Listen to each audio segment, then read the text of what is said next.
오늘 10분 좀 일찍 시작하겠습니다. 네, 벌써 25분이긴 하네요. 네. 네. 1시, 네. 네. 우리 찬양 하겠습니다. 우리 찬양 171장 함께 찬양하겠습니다. 찬송가 171장입니다.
하나님 우리 아버지, 오늘도 우리를 사랑하시는 주님을 위하여 구별하여 주님 앞에 오전에 예배 드렸고, 이 시간에도 주님께 예배합니다.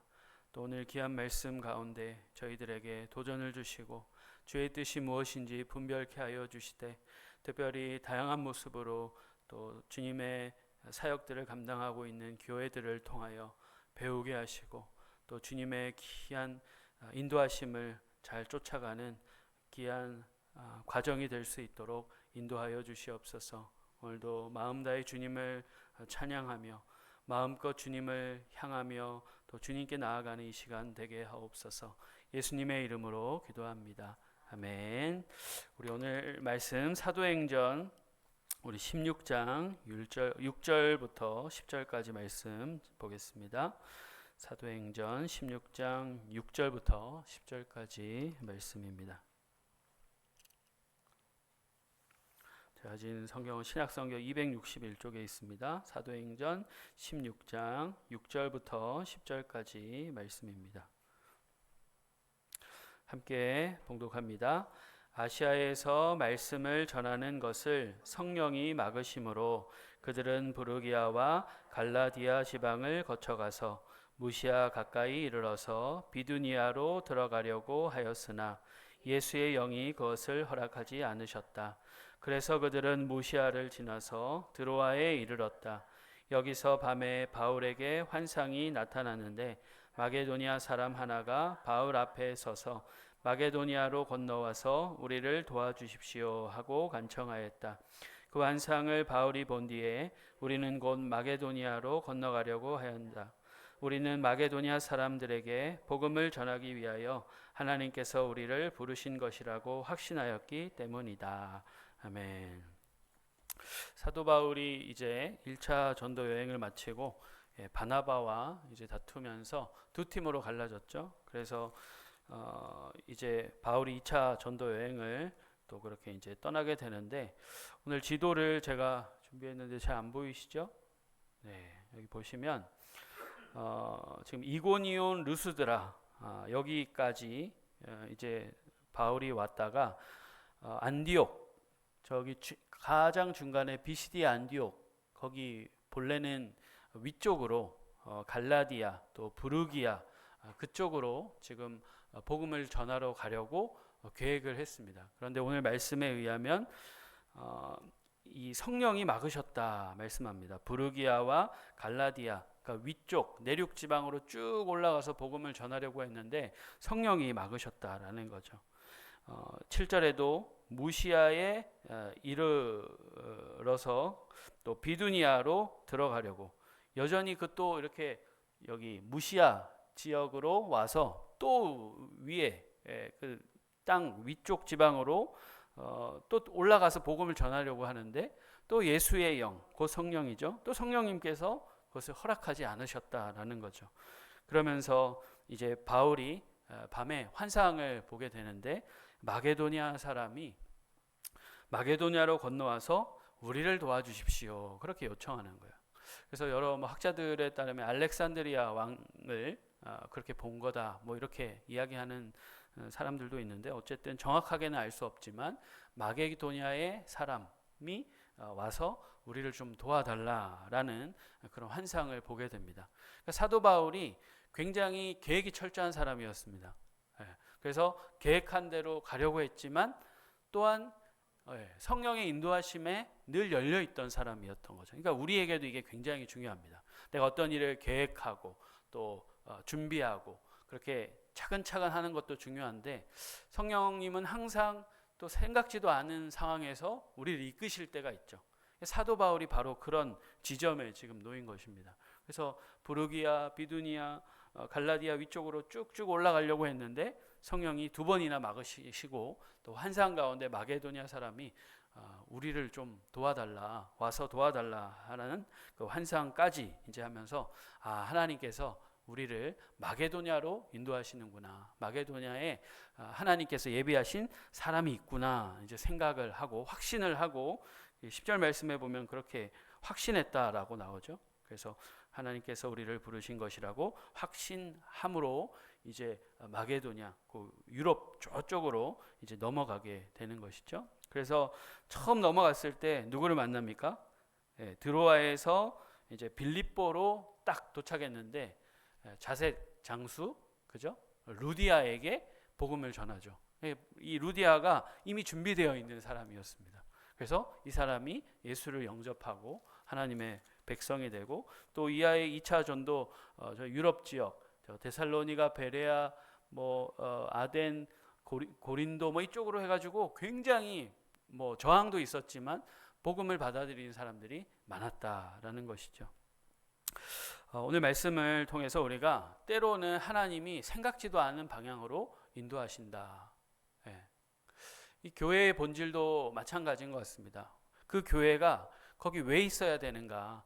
우리가 계획하고 고독으로 들어가겠다, 이것도 귀하지만 하나님이 인도하시는 대로 왜 이쪽에 왔을까? 좀 이런 부분이 고민이 필요한데, 오늘 두 교회는, 제가 소개해드릴 두 교회는 어떤 본인들이 의지적으로 뭔가 계획을 하고 하기보다는 요청에 의해서 시작된 교회입니다. 그래서 자유로운 교회 그리고 사랑인 교회 두 교회인데요. 이 자유로운 교회를 먼저 살펴보면 여기 이제 박혜원 목사님이라는 분인데 이분은 본래 경기 북부 이주민 센터를 운영하고 계셨어요. 그래서 여기 이제 아프리카 난민이 동두천에만 이게 벌써 이제 2021년 책이니까 22년 책이니까 지금 아마 더 많을 것 같은데 경기도에 이 외국인들이 거주 수가 제일 많더라고요. 서울보다 경기도가 더 많더라고요. 그래서 이 경기 북부 이쪽도 아프리카 난민이 1000여 명 이상 산다라는 걸 이제 파악하고 그러니까 이 사람들은 난민이기도 하고 뭐 불법 체류자인 경우도 굉장히 많고 그래서 이 사람들이 어떤 사회 시스템 안에 보호를 전혀 받지 못하는 그런 사람들이 굉장히 많았던 거죠. 그래서 이 경기 북부 이주민센터가 시작되고 뭐 푸드뱅크, 분유, 기저귀, 뭐 무료 나눔, 또 생활 필수품 나누고 뭐 의료 지원도 그렇게 섬기는 일을 6개월 동안 그냥 계속 이제 한 거죠. 그렇게 이제 했는데 이 동두천 아프리카 난민협회 부회장이 이제 이 목사님인 걸 알고 요청을 한 거예요. 그러니까 우리를 육의 양식을 먹여주는데 영의 양식도 좀 먹여달라. 그렇게 조심스럽게 이야기를 한 거죠. 그래서 우리 아프리카 이주민들을 위한 교회를 좀 시작해달라라고 요청을 하셨어요. 근데 이 목사님은 전혀 그럴 계획이 없고 상황도 그럴 수 있는 상황이 아니고 뭐 아무것도 계획이 없는 거죠. 근데 이분이 이 난민협회 부회장이 우리를 도와달라라는 이 말을 단칼에 거절하긴 했지만 계속 그 마음에 그 요청이 남는 거예요. 그래서 또 기도하는 가운데 오늘 본문 마게도냐 이 본문 와서 우리를 좀 도와달라라는 요청처럼 이게 지워지지 않더래요. 그래서 어쩔 수 없이 거절하다 그렇게 이제 하게 되는데 처음 교회를 하기에 정말 어려움이 많았습니다. 이주민 센터도 보니까 이분이 사역하는 또 잘 아는 전도사님, 그 전도사님 돈도 많죠. 이 건물을 갖고 계셨는데 거기 한켠에 이주민 센터 사무실로 이렇게 얻어쓰고 있었는데 친구 이 전도사님이 본인이 교회를 하고 한 층을 이제 무료로 임대를 해준 거죠. 근데 예배당을 요청해서 여기서 이제 공동체를 교회를 하려고 하니까 우리 예배당은 절대로 공유 안 해준다. 예배당만큼은 내가 지키겠다. 이렇게 반대를 하시다가 또 어떻게 또 허락하시는 거예요. 그러니까 예배당까지도 함께 공유하겠다. 뭐 우리가 예배를 11시에 드릴 테니 당신네들은 뭐 1시에 드리시오. 뭐 이렇게 됐겠죠. 그래서 그 예배당을 공유하게 되면서 이제는 뭐 할 수밖에 없는 또 상황이 된 거죠. 가능하게 된 겁니다. 그래서 이제 2018년 4월 1일 날 부활절에 이제 예배드리기로 하고 그렇게 이제 다 그 아프리카 이주민들, 외국인들 다 이렇게 광고하고 4월 1일 날 부활절에 예배 시작해서 창립 예배하고 우리가 교회 공동체를 그렇게 시작하겠습니다. 딱라고 선포를 했는데 이 예배 시간이 여기도 11시였어요. 근데 아무도 안 오는 거예요. 네, 시간이 됐는데. 그래서 결국에는 기다리다가 우리 또 뭐 한없이 기다릴 수도 없잖아요. 그래서 목사님, 사모님, 자녀들 이렇게 해가지고 예배를 시작하셨대요. 다 드리셨대요. 그런데 12시가 넘어가지고 이 아프리카 이주민들이 다 이제 온 거예요. 그때 와가지고 하는 소리가 왜 예배 안 드리냐고. 11시에 약속하고 그렇게 이제 했는데 안 와서 예배를 드렸더니 왜 예배를 안 드리냐고. 우리가 늦을 수밖에 없었던 상황이다. 여기 보니까 이분들은 이제 동두천에 살았는데 처음 이제 이 이주민 센터가 양주에 있었대요. 그러니까 차로 한 20분 거리. 그러니까 그래서 기다리고 뭐 이제 버스 기다리고 뭐 하는데 이게 제대로 안 된 거예요. 그래서 막 차도 막히고 막 이래가지고 늦게 올 수밖에 없었다. 그래서 목사님이 막 고민하시다가 이 인간들 뭐지 막 이러다가 그래, 그래도 이제 예배를 드려야겠다. 다시 똑같은 예배를 한 번 더 이제 드리면서 그렇게 창립 예배로 그렇게 시작이 됐더라고요. 근데 목사님 이 책의 내용에 보면 어려움이 굉장히 많았더라고요. 그러니까 아프리카 이 성도들이 어느 날부터 차비를 요구하기 시작했대요. 차비를 요구하면서 이 목사님이 그동안에 이분이 섬교고 또 신앙생활했던 교회 역사 가운데 성도에게 차비 주는 교회가 없었던 거예요. 그래서 절대로 안 된다 막 이랬는데 어떤 성도님들은 줘라. 근데 이때 당시에 차비, 그러니까 성도들이 평균 1인당 1,000원 하는 상황이었고 후원 없이는 교회가 운영이 안 되는 그런 상황이었다는 거죠. 그래서 고민을 막 하다가 그래도 이게 그냥 교회 공동체 아니라 그냥 후원하는 상황이면 얼마든지 돕지만 우리가 지금 교회 공동체로 식구가 되겠다라고 했을 때는 이게 좀 생각이 그건 아니다라고 목사님 판단하시고 여러분들이 본인의 결정에 만족하지 못해서 불만을 품고 떠나가도 할 수 없다. 우리 교회는 성도들에게 차비를 주지 않는다. 이렇게 딱 쐐기를 박으신 거예요. 그래서 결국은 여차여차해서 또 그래도 또 이게 아프리카 성도들은 이러면 안 되는구나라고 이제 생각을 하고 마음을 고쳐 먹은 거죠. 그러다가 이제 또 요청이 계속 오는 거예요. 너무 멀다. 우리 다 지금 동두천에 있는데 우리가 양주에서 웬 말이냐. 교회를 예배당을 이전해 달라. 뭐 이렇게 된 거죠. 그래서 뭐 이제 옮길 수밖에 없는. 근데 돈이 하나도 없잖아요. 근데 어쨌든 믿음으로 목사님과 성도들이 그래 한번 알아보자 해가지고 놀랍게도 오랫동안 공실이었던 이 건물을 이제 찾게 된 거죠. 그래서 굉장히 거의 헐값에 근데 뭐 인테리어가 하나도 안 돼 있어가지고 일단 들어가기만 하기로만 했는데 그래서 본래는 이제 1층 도서관, 2층 예배당 이렇게만 쓰려고 했는데 또 여기 이제 이주민 외국인들을 돕는 꾸준히 이렇게 함께 도왔던 치과 선생님이 계셨대요. 근데 이분이 원래는 목사님이 교회에 돈이 없으니까 이 예배당 한 켠에 그냥 이렇게 치과로 하자 이렇게 했는데 이 또 돕는 치과 선생님이 의사 선생님이 아니다. 병원다운 병원을 하겠다. 이래가지고 3층을 임대해 달라. 이렇게 요청해가지고 1층, 2층, 3층을 다 이 교회에서 이제 임대를 놓고 기도하고 놀랍게도 한 분도 없는데 여러 또 후원이 갑자기 또 생기면서 결국에는 이제 얻게 되셨어요. 그래서 얻게 되셨는데 뭐 처음에 그냥 얻기만 했지 아무것도 없죠. 그래서 예배를 드리는데 뭐 마이크가 있어요. 뭐 음향 시스템, 의자도 하나 없어서 그냥 그 공간 안에서 또 여름에 땀 뻘뻘 흘리면서 그냥 그 공간이 우리들만의 공간이 있다라는 거에 감동해가지고 막 그렇게 이제 한 주 예배를 드렸대요. 근데 또 계속 서서 예배할 수는 없잖아요.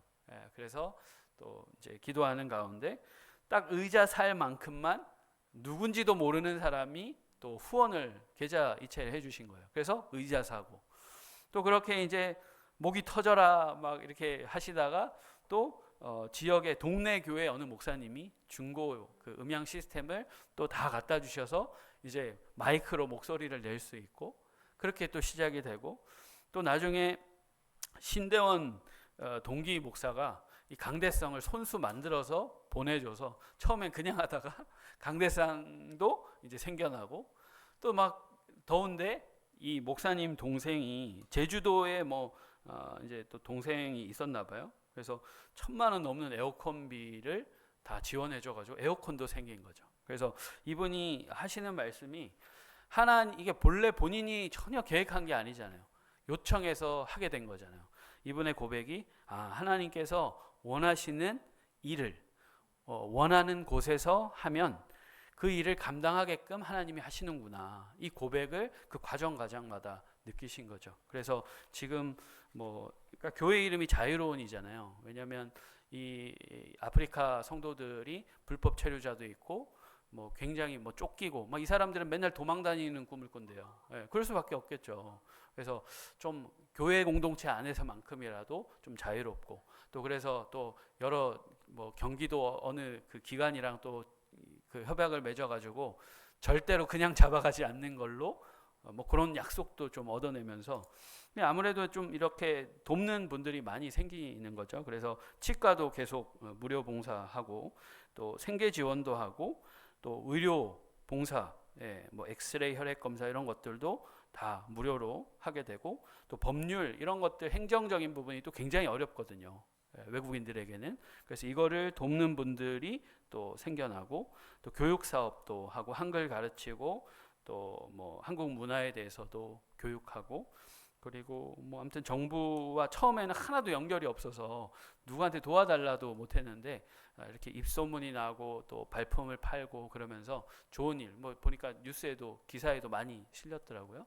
그래서 아무튼 이게 하나님이 시키시면 그냥 순종하면 하나님이 다 채우시는구나 이런 고백을 이 내용에 담으셨더라고요. 그래서 자유를 교회 공동체 안에서만큼이라도 성도들이 자유로우라고 교회 이름이 자유로운 교회예요. 그렇게 지으셨더라고요.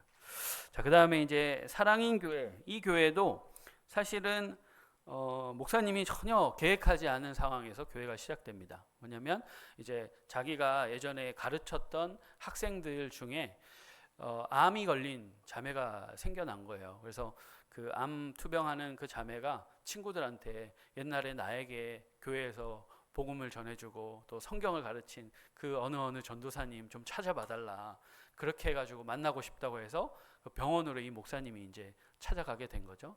결국에는 그 암투병하던 그 제자는 죽고 그 함께 했던 제자들이 요청한 거. 이 제자들도 대부분 그냥 엄마가 되고 중학생 때 만났다가 엄마가 되고 신앙생활을 다 올스톱한 또 제자들이더라고요. 근데 이 제자들이 그 친구의 죽음을 통해서 예전처럼 우리에게 성경을 좀 목사님 가르쳐 주십시오 이렇게 요청이 된 거죠. 근데 이분이 이미 그때 전임 사역으로 어느 교회에서 사역을 하고 있었기 때문에 보통 목회자들 월요일 날 쉬잖아요. 그래서 월요일 날 이 제자들을 모아서 성경 공부를 시켜 주셨더라고요. 그렇게 이제 이 결국에는 교회를 함께 하자라고 요청해서 이 사랑인 교회를 하게 되셨는데 사랑인 교회를 개척하기 전에 이미 17번 제자들과 예배를 드리셨더라고요. 그렇게 이제 또 제자들의 요청이 시작됐고 또 예배 공간이 어디였냐면 그 성도 중에 한 분이 운영하시는 장로님이 운영하시는 청소 회사 2층을 예배당으로 이제 어떻게 보면 얻으신 거죠. 그래서 갑자기 이분은 두 교회 공동체가 생긴 겁니다. 그래서 자기 제자 공동체, 제자들 그 다음에 또 밑에 가면 직원들이 있잖아요. 직원들이랑도 수시로 이 목사님이 기도해주고 뭐 이것저것 돕고 대화해주고 상담해주고 이러면서 직원들은 자기네 사내 목회자처럼 그렇게 자기를 대접해준다. 뭐 그런 얘기를 하시더라고요. 그래서 그 이제 일반 회사 그 공동체 있고 이분이 또 어떤 일을 하시냐면 전도를 굉장히 열심히 하셔요. 그러니까 거리 전도를 하시는데 알코올 중독자들, 노숙인들 이런 분들 만나서 복음 전하고. 그래서 여기 책에 보면 이 알코올 중독자 한 분에게 이제 복음을 전하고 그분이 술을 끊기까지 과정이 있는데 굉장히 오래 걸렸더라고요.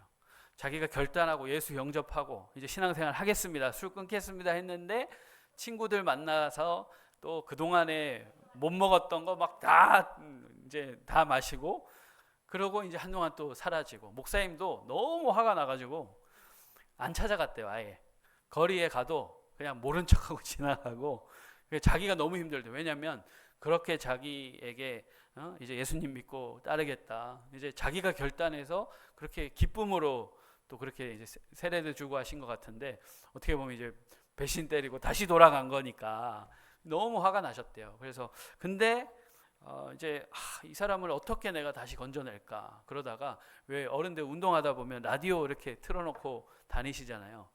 그거를 운동 그 거리 이제 전도하시다가 이거다 해가지고 자기가 그동안에 설교하고 한 내용들 찬송가 이런 거 다 넣어가지고 그분한테 드렸더니 그분이 이제 수시로 이제 집에서 그걸 들으시는 거죠. 수시로. 그러면서 친구들한테 자랑하고 집도 이분은 있는데 알코올 중독자이신 이분은 집도 있는데 집이 거의 그냥 거리래요. 온갖 쓰레기를 그 이제 청소업차 그 장로님네 그 직원들이 가서 청소를 해주면서 직원들이 이렇게 얘기했대요.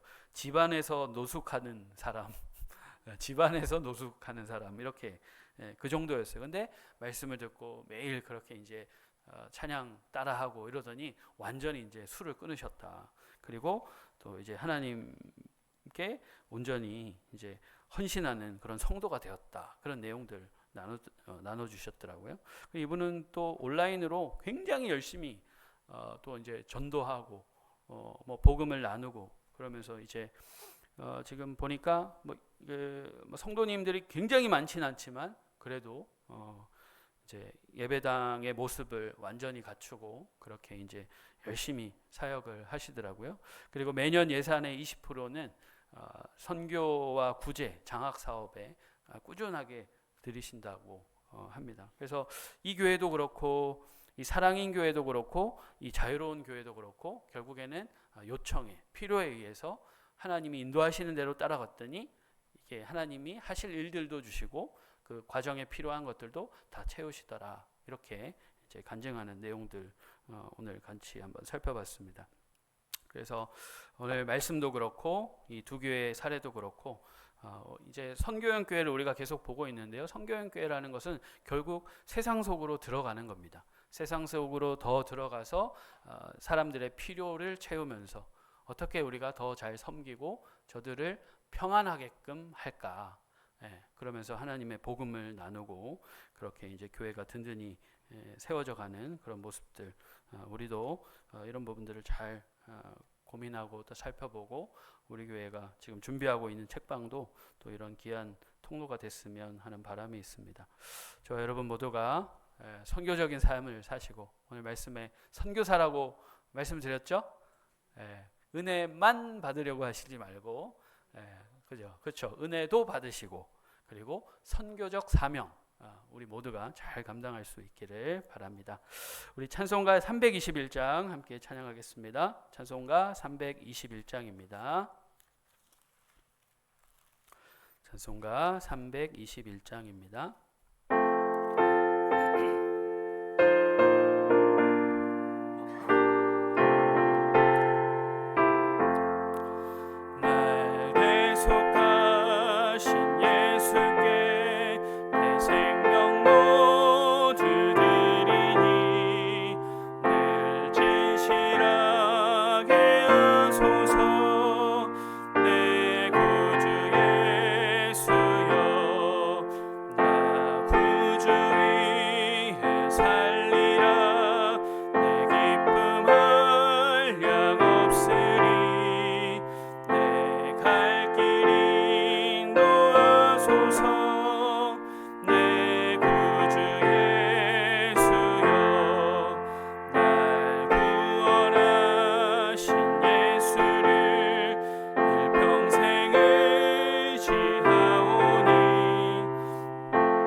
하나님 우리 아버지 주님께서 우리를 자유의 몸이 되게 하셨습니다. 모든 악한 권세로부터 우리를 끊으시고 오직 예수님만 주인 삼고 또 예수님만 따르며 예수님께만 다스림 받으며 살 수 있도록 은혜를 주셨습니다. 저희 모두가 주의 은혜에 감사하며 참으로 구주를 위해 사는 저희들 되게 하여 주시옵소서. 맛있는 것을 먹고 좋은 것을 누리다가도 주님을 떠올리며 감사하게 하시고, 하나님과 함께 먹으며 누구와 함께 먹을까 주님 앞에 기도로 또 다른 이들의 평안을 구하며 다른 이들을 위해 평안을 힘쓰는 저희들 되게 하여 주시옵소서. 내 입만 내 배만 채우는 우리가 되지 않게 하여 주시고, 늘 더불어 함께 먹으며 주님이 사랑하시는 사람들과 함께 사랑하며 먹고 나누는 저희들, 또 우리 공동체 될 수 있도록 은혜 베풀어 주시옵소서. 늘 주님의 필요가 어디 있을까, 주님이 나를 어떻게 살기를 인도하실까, 사도 바울과 같이 계획과 또 목표를 향해 가지만 또 주의 인도하심에 열린 마음 있게 하여 주셔서 주의 세미한 음성을 따라 주님 저희들 살아가며 또 열심을 다하는 주님을 따라가는 저희들 되게 하여 주시옵소서. 한 주간도 저희와 동행하여 주시고 저희를 생명의 길로 인도하여 주옵소서. 예수님의 이름으로 기도합니다. 아멘. 우리 주님께서 가르쳐 주신 기도를 함께 드립니다. 하늘에 계신 우리 아버지, 아버지의 이름을 거룩하게 하시며 아버지의 나라가 오게 하시며 아버지의 뜻이 하늘에서와 같이 땅에서도 이루어지게 하소서. 오늘 우리에게 일용할 양식을 주시고 우리가 우리에게 잘못한 사람을 용서하여 준 것 같이 우리 죄를 용서하여 주시고 우리를 시험에 빠지지 않게 하시고 악에서 구하소서. 나라와 권능과 영광이 영원히 아버지의 것입니다. 아멘.